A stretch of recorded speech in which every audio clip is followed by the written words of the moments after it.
أما بعد فإن خير الحديث كتاب الله فإن خير الهدي هدي محمد صلى الله عليه وسلم وشر الأمور محدثاتها وكل محدثة بدعة وكل بدعة ضلالة وكل ضلالة في النار. أما بعد فأعوذ بالله من الشيطان الرجيم. بسم اللہ الرحمن الرحیم.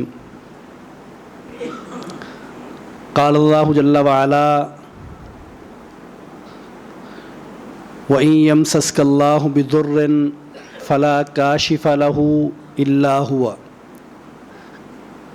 وَإِن يَمْسَسْكَ بِخَيْرٍ وَهُوَ عَلَى كُلِّ شَيْءٍ قَدِيرٌ.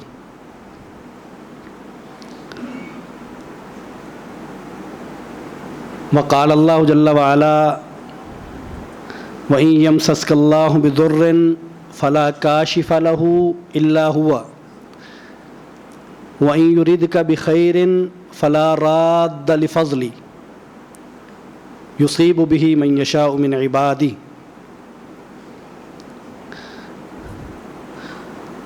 سامعین محترم،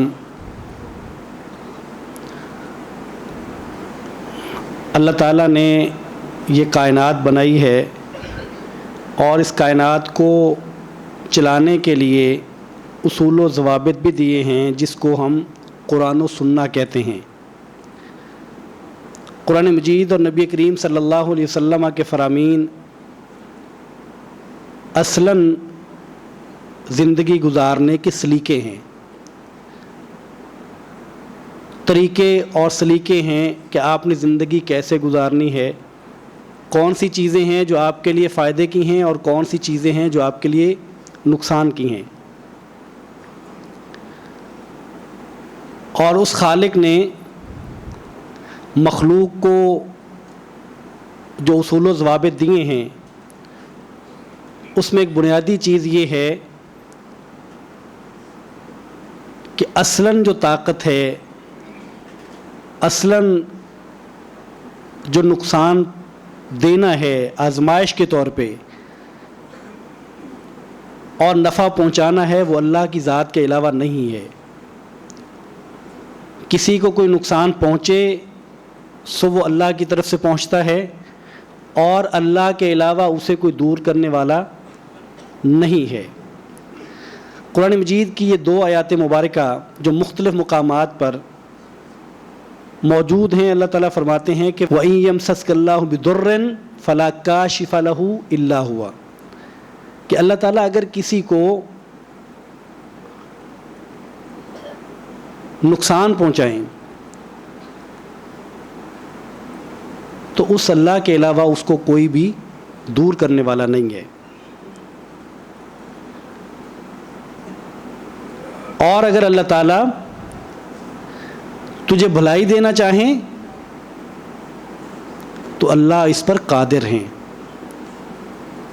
اور دوسری آیت مبارکہ میں اللہ تعالیٰ فرماتے ہیں کہ اگر اللہ تعالیٰ تجھے بھلائی دینے کا ارادہ کر لیں فلا راد لفضلی، تو اس کو روکنے کی کسی میں طاقت نہیں ہے، کسی میں اتنی ہمت نہیں ہے کہ وہ اللہ کے فضل کو روک سکے.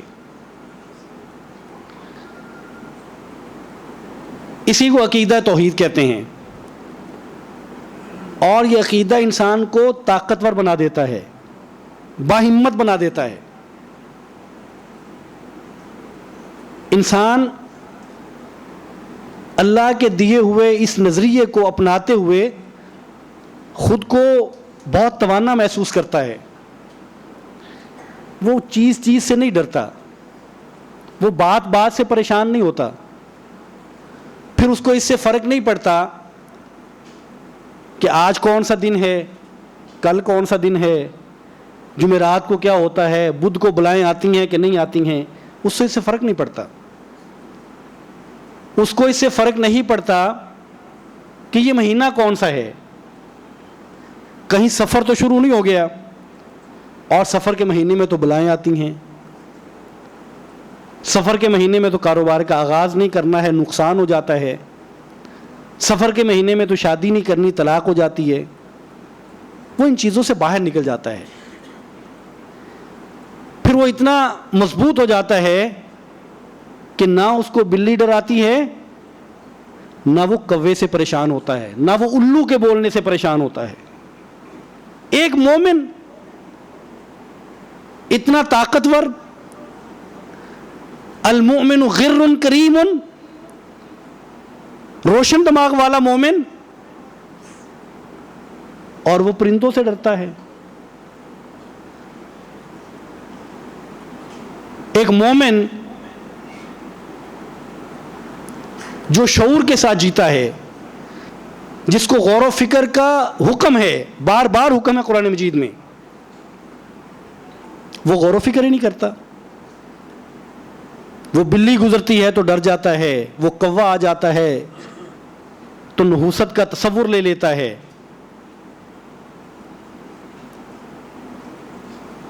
سو اس مومن کو اللہ تعالیٰ نے یہ بات سمجھائی ہے کہ اے مومن، تجھے جب اللہ تعالیٰ کسی آزمائش میں مبتلا کرنا چاہیں تو کوئی تمہیں وہ آزمائش تم سے دور نہیں کر سکتا. وہ اللہ ہی ہے، اور وہ اللہ اگر تمہیں فائدہ دینا چاہے تو کسی میں طاقت نہیں ہے، نہ کسی پرندے میں، نہ کسی جانور میں، نہ کسی انسان میں، نہ کسی جادوگر میں، نہ کسی حکمران میں. کسی میں طاقت نہیں ہے کہ جب تجھے اللہ دینا چاہے تو وہ اس کو روک لے. اور یہی وہ بات ہے، اللہم لا مانع لما اعطیت. آپ پڑھتے ہیں نا، اللہم لا مانع لما اعطیت ولا معطی لما منعت. اے اللہ، جب تو دینا چاہے تو کوئی اس کو روکنے والا نہیں ہے، اور جب تو روکنا چاہے تو اسے کچھ جاری کرنے والا نہیں ہے. یہ عقیدہ ہے، ایک مومن کا عقیدہ ہے. سو ایک مومن کہ ہاں نحوست کا تصور یہ بعید ہے، یہ ٹھیک نہیں ہے کہ وہ یہ سمجھے کہ فلاں جو مجھے نقصان ہوا ہے یہ فلاں کی نحوست کی وجہ سے ہے. اور ہمارے ہاں نحوست کے جتنے تصورات ہیں، ایک تو بہت ہی عام ہے، وہ ہم مذاق میں کر لیتے ہیں، وہ شاید میں اور آپ بھی کرتے ہیں، باوجود اس کے کہ ہمارا عقیدہ نہیں ہے، ہم یہ عقیدہ نہیں رکھتے، لیکن کر لیتے ہیں. نہیں کرنا چاہیے. یعنی ہم گھر بیٹھے ہیں، باتیں کر رہے ہیں، ایک شخص نے دروازہ کھولا اور ساتھ ہی لائٹ چلی گئی تو ہم کیا کہہ دیتے ہیں؟ بھلے مذاق میں کہہ دیتے ہیں کہ تم اندر آئے ہو اور لائٹ چلی گئی ہے، تمہارے آنے سے لائٹ چلی گئی ہے. یہ اس کے آنے سے نہیں گئی. اور یہ مذاق میں بھی نہیں کہنا چاہیے، اس لیے کہ جب ہم مذاق کرتے ہیں تو اس مذاق کو بچے بھی سنتے ہیں، اور کوئی ایسا آدمی بھی جو اسلامی تصور کو نہیں جانتا، آپ بھلے مذاق کر رہے ہوں، جو اسلامی تصور سے واقف نہیں ہے وہ اس کو حقیقت سمجھ سکتا ہے، اور وہ زندگی بھر کے لیے اس کو عقیدے کے طور پہ اپنا سکتا ہے. سو ایسی بات مزاح میں بھی نہیں کہنی چاہیے.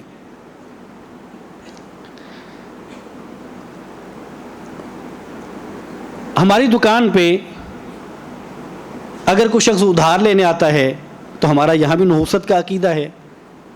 ہم سمجھتے ہیں کہ اگر پہلے بندے کو ادھار دے دیا تو سارا دن ادھار لینے والوں کی لائن لگ جائے گی. یہ بھی وہی تصور ہے، نہیں لگے گی، نہیں لگے گی، اس لیے کہ یہ عقیدہ اسلام کے دیے ہوئے عقیدے اور نظریے کے خلاف ہے. کبھی آزما کے دیکھ لیں، آزمائش کر لیں. کبھی 1 مہینے کی آپ کیلکولیشن نکال لیں، ایک پیج پہ لکھتے جائیں. اگر کبھی آپ نے اس کا تجربہ کرنا ہو تو کر لیں. کسی دن پہلے گاہک کو ادھار دے کے بھی دیکھ لیں اور ایک دن ادھار نہ دے کے دیکھ لیں, اور پھر آپ اس کی شرح نکال لیں کہ آج ادھار والے کتنے تھے اور کل کتنے تھے. سو ایسے تو نہیں ہے کہ اللہ اور اس کے رسول بھی نہ بتائیں صلی اللہ علیہ وسلم, اور وہ تجربے میں بھی ثابت نہ ہو, اور آپ ساری زندگی اس پہ گزار دیں, ساری زندگی اس عقیدے پہ گزار دیں. ہمارے ہاں پہلے گاہک کو واپس نہیں بھیجا جاتا, موڑا نہیں جاتا. ہم نے سن رکھا ہے, آپ کا بھی تجربہ ہوگا, میرا بھی ہے, وہ کہتے ہیں کہ یہ اگرچہ مجھے اس سے منافع نہیں ہو رہا, لیکن چونکہ آپ پہلے گاہک ہیں آپ کو میں نے واپس نہیں موڑنا. بھئی کیوں نہیں موڑنا؟ آپ کیوں نقصان کر رہے ہیں مجھے واپس نہ موڑ کے؟ آپ موڑ دیں. اصل میں وہ اس لیے نہیں موڑنا چاہتے کہ اگر میں مڑ گیا تو سارا دن گاہک مڑتے رہیں گے. یہ عقیدہ اللہ اور اس کے رسول کا نہیں ہے صلی اللہ علیہ وسلم, ان کا بتایا ہوا نہیں ہے. بلکہ قرآن مجید میں اللہ تعالیٰ فرماتے ہیں کفار کا ایک عمل کہ جب ان کو کوئی بھلائی پہنچتی, جب ان کو خیر پہنچتی, تو وہ کہتے کہ یہ ہماری صلاحیت ہے, یہ ہماری وجہ سے ہے, ہماری محنت ہے, ہماری صلاحیت ہے. وَإِن تُصِبْهُمْ سَيِّئَةٌ, اور جب کبھی انہیں کوئی نقصان پہنچتا, کوئی تکلیف پہنچتی, يَطَّيَّرُوا بِمُوسَىٰ وَمَن مَّعَهُ, تو وہ کہتے کہ یہ نحوست ہے موسیٰ علیہ السلام اور اس کے ساتھیوں کی. آپ اندازہ کیجئے کہ قرآن مجید میں اللہ تعالیٰ کفار کا عمل یہ بتاتے ہیں کہ انہیں خیر پہنچتی تو وہ نحوست نہیں لیتے تھے. وہ کہتے تھے یہ تو ہمیں ملنی ہی ملنی تھی, میں چونکہ محنت کرتا ہوں, میں چونکہ دکان کھولتا ہوں, مجھے چونکہ دکان کھولنا آتی ہے, دکانداری کرنا آتی ہے, مجھے گاہک ڈیل کرنا آتا ہے, سو جب فائدہ پہنچتا تو وہ کہتے کہ یہ ہماری صلاحیت ہے, یہ ہماری وجہ سے ہے.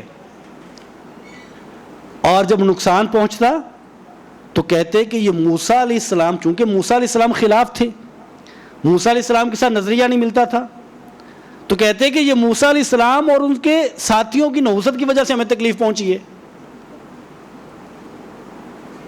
سو نحوست کا نظریہ اور چیزوں سے نحوست لے کے نقصان پہنچنے کا نظریہ کفار کا نظریہ ہے, مسلمان کا نہیں ہے, مومن کا نہیں ہے.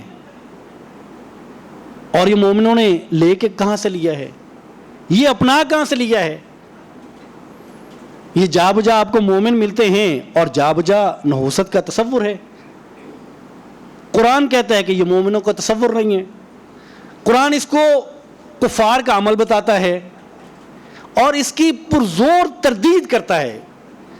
یہ بھی ہو نا کہ تردید نہ کی ہو تو ہم کہیں کہ ہاں یہ کفار کا عمل تو تھا, لیکن چونکہ اسلام نے تردید نہیں کی تو یہ ٹھیک ہو سکتا ہے. تردید کی ہے, کھلے بندوں تردید کی ہے, لیکن مومن نہیں مانتا, مومن نہیں سمجھتا, مومن آئیں بائیں شائیں کر جاتا ہے. مومن یہ کہہ کے اس نظریے پہ قائم رہتا ہے کہ وہ جو میرے مولوی صاحب ہیں وہ تو یہ تردید نہیں کرتے, جو میرا فرقہ ہے اس میں تو ایسی بات نہیں ہے, اس میں تو نہیں بتائی جاتی. نبی کریم صلی اللہ علیہ وسلم, کوئی بھی فرقہ ہو فرق نہیں پڑتا, جب نبی کریم صلی اللہ علیہ وسلم کی صحیح احادیث موجود ہوں اور جب قرآن مجید کی آیات اس پہ دلالت کرتی ہوں, جب قرآن کا یہ نظریہ ہو کہ تمہیں نقصان اللہ ہی کی طرف سے ہو سکتا ہے اور نقصان سے دور بھی اللہ ہی کی ذات کر سکتی ہیں اور تمہیں فائدہ بھی اللہ ہی پہنچا سکتے ہیں. اور نبی کریم صلی اللہ علیہ وسلم فرماتے ہیں, صحیح حدیث مبارکہ ہے, لا عدوى ولا طیارہ ولا حامہ ولا سفر. نبی کریم صلی اللہ علیہ وسلم فرماتے ہیں کہ بیماری متعدی نہیں ہوتی, بیماری متعدی نہیں ہوتی, ایک سے دوسرے کو بیماری نہیں لگتی. اور ایک حدیث میں آپ صلی اللہ علیہ وسلم نے اس کی وضاحت مثال سے سمجھائی. فرمایا کہ جب ایک اونٹ سے دوسرے اونٹ کو، آپ کا نظریہ ہے کہ ایک اونٹ سے دوسرے اونٹ کو بیماری لگ جاتی ہے، تو نبی کریم فرماتے ہیں کہ یہ بتاؤ کہ پہلے اونٹ کو بیماری کس نے لگائی تھی؟ اگر یہ وجہ اونٹ ہی بنتا ہے، ایک سے دوسرا بنتا ہے، تو پہلے کو کس نے لگائی؟ گویا کہ نبی کریم صلی اللہ علیہ وسلم یہ بتانا چاہتے ہیں کہ بیماری جب آتی ہے سو یہ اللہ کی طرف سے آتی ہے. لا عدوى ولا طیارہ، نحوست کا کوئی تصور نہیں ہے، فال کا کوئی تصور نہیں ہے، اور خاص طور پہ جو پرندوں سے فال لی جاتی ہے اس کا کوئی تصور نہیں ہے، اس کی کوئی حقیقت نہیں ہے. یہ نبی کریم فرماتے ہیں صلی اللہ علیہ وسلم. اور مومن فال لیتے ہیں. مومن اپنا مستقبل جاننا چاہتے ہیں. مومنوں کو بڑی فکر ہے کہ میرے ساتھ کل کیا ہونے والا ہے، میرے ساتھ اگلے سال کیا ہونے والا ہے. فکر اگر تھوڑی ہے تو وہ اس بات کی ہے کہ میرے ساتھ آخرت میں کیا ہونے والا ہے. حالانکہ فکر اس کی ہونی چاہیے، اس کی تیاری کرنی چاہیے کہ آخرت میں کیا ہونے والا ہے. ہمیں اس بات کی ہمیشہ پریشانی رہتی ہے کہ کل کیا ہونے والا ہے.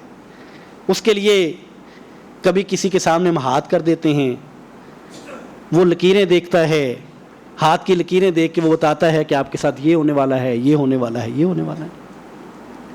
اب یہ غیب کی بات ہے، یہ مستقبل کی بات ہے. اللہ نے کہاں لکھا ہے کہ میں نے تمہاری لکیروں میں لکھ دی ہے؟ یہ بات کہیں موجود ہے؟ نبی کریم صلی اللہ علیہ وسلم نے یہ بات بتائی ہے کہ تمہارے ہاتھ کی لکیروں میں تمہارے آنے والے دنوں کی باتیں موجود ہیں. کہیں سنا ہو آپ نے، کہیں پڑھا ہو؟ اگر نہیں سنا پڑا تو یہ بات کس نے بتائی ہے کہ ہاتھ کی لکیروں میں تقدیر موجود ہے؟ تقدیر میں اگر ہاتھ کی لائنوں میں ہونا تھا تو اللہ تعالیٰ نے اس کو چھپا کے کیوں رکھا، بتا کیوں نہیں دیا؟ اللہ تعالیٰ بتا دیتے کہ میں تمہیں پیدا کر رہا ہوں، یہ ہوگا تمہارے ساتھ، اس دن یہ ہوگا، اس مہینے یہ ہوگا، اس سال یہ ہوگا.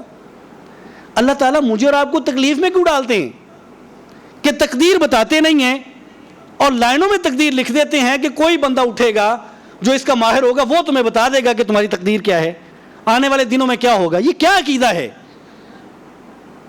اور مومن اس پہ یقین کرتے ہیں. مومن جادوگروں کے پاس چلے جاتے ہیں، مومن نجومیوں کے پاس چلے جاتے ہیں، وہ ستاروں کو ملاتے ہیں، ستاروں کے احوال سے وہ بتاتے ہیں کہ تمہارے ساتھ کیا ہونے والا ہے، تمہاری شادی کہاں ہوگی، کہاں نہیں ہوگی. جستجو ہے. اور میں نے اس پہ بات کر رکھی ہے کہ ہمارے ہاں یہ جو استخارہ ہے، وہ جو صحیح استخارے کا تصور تھا وہ بھی بگڑ گیا. اس کو بھی ہم نے مستقبل کی باتوں کے ساتھ جوڑ دیا کہ جی مجھے فون آتے ہیں، مجھے کہ حافظ صاحب یہ بتائیے، استخارہ کر کے بتائیے کہ میری بیٹی کا یا میرا یا فلانے کا نکاح فلان جگہ پہ ہو جائے گا کہ نہیں ہو جائے گا. اب حافظ صاحب کو کیا پتہ ہے؟ حافظ صاحب کو کیا پتہ اس بات کا کہ حافظ صاحب کو تو اپنے بیٹی اور بیٹے کا نہیں پتا کہ کیا ہوگا. حافظ صاحب کو تو اپنی ذات کا نہیں پتا کہ میرے ساتھ اگلے لمحے میں کیا ہوگا. کیا بتائیں؟ یہ تو مستقبل کی بات ہے، یہ تو غیب کی بات ہے. اور ایک اللہ کے علاوہ غیب کی باتیں کوئی نہیں جانتا سوائے اس کے جو اللہ تعالیٰ نے اپنے نبی کے ذریعے بتا دی، یا سوائے اس کے جو خواب آتے ہیں. اور اس میں صحیح حدیث میں موجود ہے کہ نبوت کا 40واں حصہ ہیں جو سچے خواب ہیں. خواب کے ذریعے اللہ تعالیٰ کچھ چیزیں بتا دیتے ہیں، اور جن جن ذرائع سے آنے والی چیزوں کی خبر مل جاتی ہے وہ نبی کریم نے بتا دی ہیں صلی اللہ علیہ وسلم. اس میں سے ہاتھ کی لکیریں نہیں ہیں، ہاتھ کی لکیریں ان میں نہیں ہیں، ستارے ان میں نہیں ہیں، بلکہ نبی کریم صلی اللہ علیہ وسلم فرماتے ہیں کہ لوگ رات کو سوتے ہیں تو مسلمان ہوتے ہیں، صبح اٹھیں گے تو کافر ہو چکے ہوں گے. صحابہ کرام پریشان ہوئے کہ یا رسول اللہ وہ کیسے؟ فرمایا کہ جس نے کہا یہ جو رات بارش ہوئی ہے یہ اللہ نے برسائی ہے وہ مومن رہا، اور جس نے کہا کہ یہ جو بارش ہوئی ہے یہ جو فلاں ستارہ فلاں جگہ پہ چلا گیا تھا اس کی وجہ سے ہوئی ہے، فرمایا وہ کافر ہو گیا ہے، اس نے کفر کیا ہے. یہ اتنی معمولی بات نہیں ہے. اور نبی کریم صلی اللہ علیہ وسلم فرماتے ہیں کہ جس نے کسی نجومی کو اپنا ہاتھ دکھایا اور اس نے اس کو احوال بتائے، مستقبل کی باتیں بتائیں، اس نے ان باتوں کی تصدیق کر دی، تو نبی کریم صلی اللہ علیہ وسلم فرماتے ہیں کہ اس بندے نے جو مجھ پہ نازل ہوا ہے اس کا گویا کہ انکار کر دیا ہے، اس سے کفر کیا ہے. یہ اتنی معمولی بات ہے. سو نحوست کا جو تصور ہے، اصل میں بات یہ کر رہا ہوں، ہمارے ہاں یہ جو نحوست کا تصور ہے کہ فلاں مہینہ آیا ہے، مثال کے طور پہ یہ سفر کا مہینہ، اس کی آج 10-11 تاریخ ہے. سفر کا مہینے کے بارے میں مومنوں کا تصور یہ ہے کہ اس میں کاروبار کا آغاز نہ کریں، وہ ناکام ہو جائے گا. حضرات گرامی قدر، ایک عرصے سے آپ یہ پریکٹس کر رہے ہیں، آپ سفر کے مہینے میں کاروبار نہیں کرتے، ڈرتے ہیں نحوست کی وجہ سے، اس کی ناکامی سے ڈرتے ہیں. مجھے یہ بتائیے جو باقی 11 مہینوں میں کرتے ہیں سارے کے سارے کاروبار کامیاب ہیں؟ سب کے کامیاب ہیں؟ اگر یہ سفر کے مہینہ کاروبار ناکام کرتا ہے تو باقی 11 مہینے سے کامیاب کیوں نہیں کرتے؟ اگر سفر کے مہینے میں ہونے والا نکاح جو ہے وہ طلاق پر اس کا اختتام ہوتا ہے تو ہم تو نہیں کرتے، ہم سارے ڈرتے ہیں، نہیں کرتے. ہم سے مراد ہماری اکثریت ہے. جب ہم نہیں کرتے تو طلاقوں کی شرح اتنی زیادہ کیوں ہے؟ اس مہینے میں تو ہم کرتے نہیں ہیں، بقیہ مہینوں میں کرتے ہیں، جس کے بارے میں ہمارا تصور ہے کہ گویا اس میں ناکام نہیں ہوگی، تو ناکام کیوں ہوتی ہیں؟ حدیث قدسی ہے، نبی کریم صلی اللہ علیہ وسلم فرماتے ہیں، اللہ تعالیٰ فرماتے ہیں یوزین ابن آدم، آدم کا بیٹا مجھے گالی دیتا ہے، مجھے تکلیف دیتا ہے. آدم کا بیٹا مجھے تکلیف دیتا ہے. یسب الدہر وانا الدہر، وہ زمانے کو برا کہتا ہے، زمانہ تو میں ہوں. وہ دنوں کو منحوس کہتا ہے، اس کا تصور ہے فلاں مہینہ فلاں دن فلاں وقت منحوس ہوتا ہے. یہ گویا کہ زمانے کو گالی ہے. دن تو منحوس نہیں ہوتے، مہینے منحوس نہیں ہوتے، اعمال کی نحوست ہو سکتی ہے. دنوں اور مہینوں کا نحوست سے کوئی تعلق نہیں ہے. بلی کا گزرنا، بھلے وہ کالی ہو یا سفید ہو یا وہ لال ہو، جیسی مرضی ہو، اس کے گزرنے سے مجھے اور آپ کو کیا فرق پڑتا ہے؟ بلی آپ کو اور مجھے یہ بتانے آتی ہے کہ تمہارا نقصان ہونے والا ہے، یہ بلی بتانے آتی ہے. گویا کہ میں ایک سفر کے لیے نکلا، مجھے نہیں پتا تھا، میں انسان ہوں، میں اشرف المخلوقات ہوں. جو اللہ نے مجھے عقل دی ہے، جو مجھے شعور دیا ہے، جو سینس میرے پاس ہے، وہ کسی کے پاس نہیں ہے. میں جب سفر کے لیے نکلا مجھے نہیں پتا چلا کہ میرا نقصان ہو جانا ہے، مجھے نہیں سمجھ آئی. ایک بلی کو آئی ہے، وہ گزری ہے بھاگ کے میرے سامنے سے کہ بھائی تمہارا نقصان ہونے والا ہے. میں واپس چلا گیا. اللہ کے بندو، مومن، یہ مومن کی شان ہے. مومن ایسا ہوتا ہے کہ اسے خود نہیں پتا چلتا اور اس کو بلی بتا جاتی ہے. اس کو اپنی تقدیر کا خود نہیں پتا چلتا، ایک طوطا فال اٹھا کے بتا دیتا ہے کہ تمہاری تقدیر کیا ہے، خود نہیں اس کو پتا. یہ مومن ہے. اور نبی کریم صلی اللہ علیہ وسلم فرماتے ہیں مردت الطیارۃ عن حاجتہ، صحیح حدیث مبارکہ ہے، مردت الطیارۃ عن حاجتہ فقد اشرک. جس شخص کو فال نے، یہ جو ہم جس سے بھی فال لے لیں، الو کے بولنے سے لے لیں، بلی کے گزرنے سے لے لیں، مردت الطیارۃ عن حاجتہ، جس شخص کو کسی کام سے کسی فال نے روک دیا، لوٹا دیا، واپس لوٹا دیا، وہ لوٹ گیا، کسی کام پہ جانا چاہتا تھا، بلی سے فال لے لی کہ یہ کالی بلی سامنے سے گزری ہے، نقصان ہو سکتا ہے، واپس لوٹ گیا. نبی کریم صلی اللہ علیہ وسلم فرماتے ہیں فقد اشرک، اس نے شرک کیا ہے. میرے بھائیوں، اس نے شرک کیا ہے. کیوں شرک کیا ہے؟ اس عمل کا شرک سے کیا تعلق ہے؟ تعلق یہ ہے وَإِن يَمْسَسْكَ اللَّهُ بِضُرٍّ فَلَا كَاشِفَ لَهُ إِلَّا هُوَ. نقصان کو کوئی دور کر سکتا ہے تو وہ اللہ کی ذات ہے. آزمائش میں کوئی مبتلا کر سکتا ہے تو وہ اللہ کی ذات ہے. فائدے کے کوئی قریب کر سکتا ہے تو وہ اللہ ہی کی ذات ہے. آپ عقیدہ شفٹ کرنا چاہتے ہیں، آپ عقیدہ اللہ سے شفٹ کرتے ہیں اور آپ پرندوں کے ساتھ اس کو نتھی کر دیتے ہیں. آپ کہتے ہیں کہ یہ نقصان اس لیے ہوگا کہ بلی گزری ہے. گویا کہ آپ نے بلی کو وجہ بنا لیا اپنے نقصان کی، حالانکہ وہ وجہ نہیں بن سکتی. تو اس معنی میں نبی کریم صلی اللہ علیہ وسلم فرماتے ہیں کہ جس شخص نے کام سے اپنے آپ کو واپس لوٹا لیا، جو واپس لوٹا بدفعلی لے کے، فرمایا کہ اس نے شرک کیا. اور ایک دوسری حدیث مبارکہ میں آپ فرماتے ہیں الطیرۃ شرکن، الطیرۃ شرکن، الطیرۃ شرکن، 3 دفعہ فرمایا کہ یہ بدفعلی لینا یہ شرک ہے، بدفعلی لینا شرک ہے، بدفعلی لینا شرک ہے. اور یہ کفار کا عمل ہے. انہوں نے جب سفر کا آغاز کرنا ہوتا تو وہ کبھی یہ کرتے کہ وہ تیر آسمان کی طرف پھینکتے،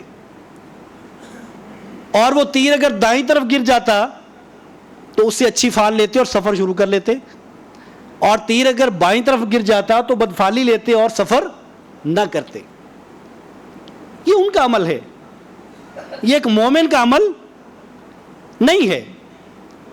اس لیے اور بلکہ نبی کریم صلی اللہ علیہ وسلم نے جب یہ بات فرمائی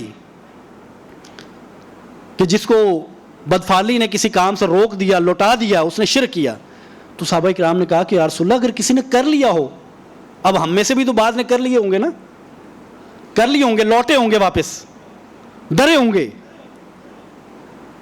تو فرمایا کہ یا رسول اللہ اگر کسی نے کر لیا ہو تو کیا کرے؟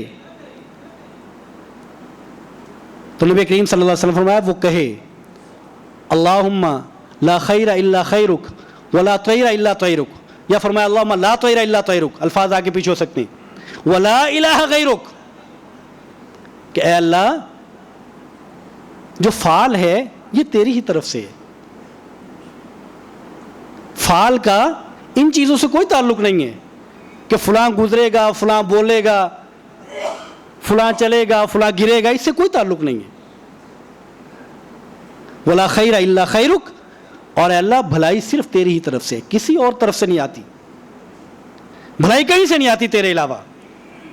ولا الہ غیرک، اور اے اللہ تیرے علاوہ کوئی الہ نہیں ہے. اب الہ کا تعلق بدفعلی سے اور فعل سے کیوں ہے؟ اسی لیے تو شرک کا ولا الہ غیرک، اے اللہ تیرے علاوہ کوئی الہ نہیں ہے. گویا کہ نفع اور نقصان کا مالک تو ہے. اس لیے یہ سارے کام کرنے کی ضرورت نہیں ہے. گھر بناتے ہوئے کالے بکرے کا خون بنیادوں میں ڈالنے کی ضرورت نہیں ہے. نئی گاڑی لے کے نظر بٹو کے طور پہ جوتا باندھنے کی ضرورت نہیں ہے. یہ تصورات ٹھیک نہیں ہیں، ان کا اسلام سے تعلق کوئی نہیں ہے. وقت ہو گیا، میں بات ختم کرتا ہوں. ہمارے بزرگ یہاں بیٹھے ہیں، مجھے انہوں نے بتایا ایک دوسرے ہمارے نمازی کے بارے میں، وہ بھی یہاں کے نمازی ہیں، کہ ان کا یہ عقیدہ ہوتا تھا، یا یہ کسی کے پاس گئے، مجھے وہ بات پوری طرح یاد نہیں ہے، بٹ جو کہنے کی بات ہے وہ یاد ہے، کہ ان صاحب نے اپنی گاڑی کے ساتھ جوتا لٹکایا ہوا تھا. ان کا یار یہ کیوں لٹکایا ہے؟ تو کہنے لگے کہ یہ نظر بٹو ہے، کیونکہ کسی بندے کی نظر پڑے تو گاڑی کو نظر نہ لگے، اور نظر اس کی طرف جائے نظر نہیں لگے گی. تو کہتے ہیں کہ میں نے کہا یار یہ تو گاڑی ہے، یہ تو پھر بھی اللہ نہ کرے کبھی نقصان ہوگا تو واپس آ جائے گی. تم تو بہت قیمتی ہو، اتنے خوبصورت ہو، اتنے جوان ہو، اتنے خوبصورت ہو، تو ایک جوتا خود کیوں نہیں لٹکا لیتے؟ اپنے گلے میں کیوں نہیں لٹکاتے؟ نظر تو تمہیں بھی لگ سکتی ہے. سو یہ بات سمجھنے کی ہے کہ یہ نظر بٹو اور یہ بنیادوں میں خون اور یہ کوے کا بولنا، یہ الو کا بولنا، یہ بلی کا گزرنا، یہ فلاں مہینے کا آ جانا، فلاں دن کا چلے جانا، اسلام کا اس سے کوئی تعلق نہیں ہے. اور نبی کریم صلی اللہ علیہ وسلم نے ان تمام نظریات کی تردید کی ہے. اس لیے میرا اور آپ کا یہ فریضہ ہے، اگر ہمارا اللہ نہ کرے یہ نظریہ ہے تو اس کو جانیں، اس کو پڑھیں، اس کی تحقیق کریں، اور اگر آپ اس پہ مطمئن ہیں سو خود بھی اس سے باز آ جائیں ہم سب، اور اپنے دوست احباب کو، رشتہ داروں کو جو یہ عقیدہ رکھتا ہے ان تک یہ بات پہنچائیں. اللہ تعالیٰ مجھے اور آپ کو صحیح دین کی سمجھ بھی دے اور عمل کرنے کی توفیق عطا فرمائے. وآخر دعوانا ان الحمد للہ رب العالمین.